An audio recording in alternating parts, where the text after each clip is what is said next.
Avant de commencer, abonne-toi, active la cloche et reste jusqu'au bout. J'ai une question pour toi à la fin. Tu t'es déjà réveillé en ayant la certitude que quelqu'un t'observait? Pas juste une impression passagère, mais un véritable malaise, comme si une présence invisible était là dans la pièce. Moi, je l'ai ressenti. Et quand j'ai compris pourquoi, il était déjà trop tard.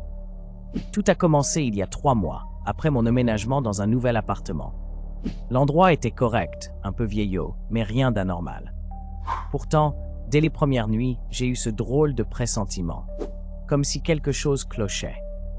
Au début, j'ai mis ça sur le compte du stress du déménagement. Puis, il y a eu ces bruits. La nuit, j'entendais des grattements, des frottements légers, presque imperceptibles, mais toujours au même endroit, le mur derrière mon lit.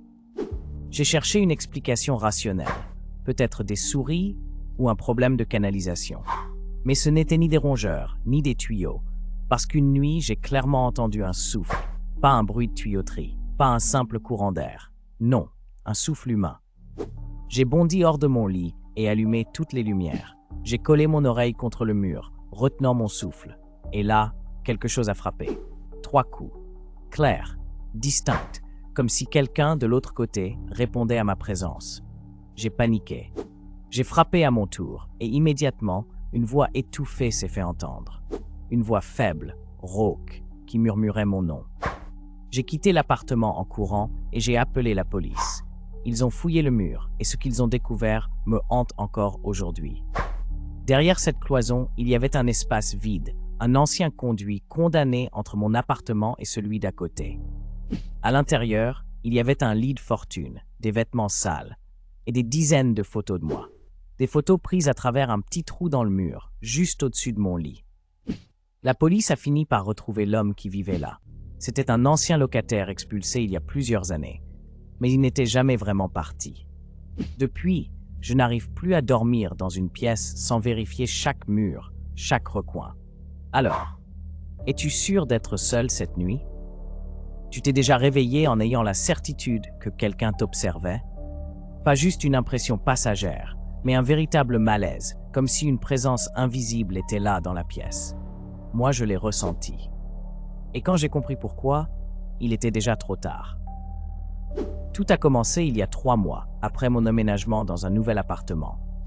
L'endroit était correct, un peu vieillot, mais rien d'anormal. Pourtant, dès les premières nuits, j'ai eu ce drôle de pressentiment, comme si quelque chose clochait. Au début, j'ai mis ça sur le compte du stress du déménagement. Puis, il y a eu ces bruits. La nuit, j'entendais des grattements, des frottements légers, presque imperceptibles, mais toujours au même endroit, le mur derrière mon lit. J'ai cherché une explication rationnelle, peut-être des souris ou un problème de canalisation. Mais ce n'était ni des rongeurs, ni des tuyaux, parce qu'une nuit, j'ai clairement entendu un souffle, pas un bruit de tuyauterie, pas un simple courant d'air, non, un souffle humain. J'ai bondi hors de mon lit et allumé toutes les lumières. J'ai collé mon oreille contre le mur, retenant mon souffle. Et là, quelque chose a frappé.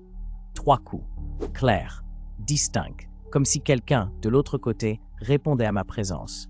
J'ai paniqué. J'ai frappé à mon tour et immédiatement, une voix étouffée s'est fait entendre. Une voix faible, rauque, qui murmurait mon nom. J'ai quitté l'appartement en courant et j'ai appelé la police. Ils ont fouillé le mur. Et ce qu'ils ont découvert me hante encore aujourd'hui.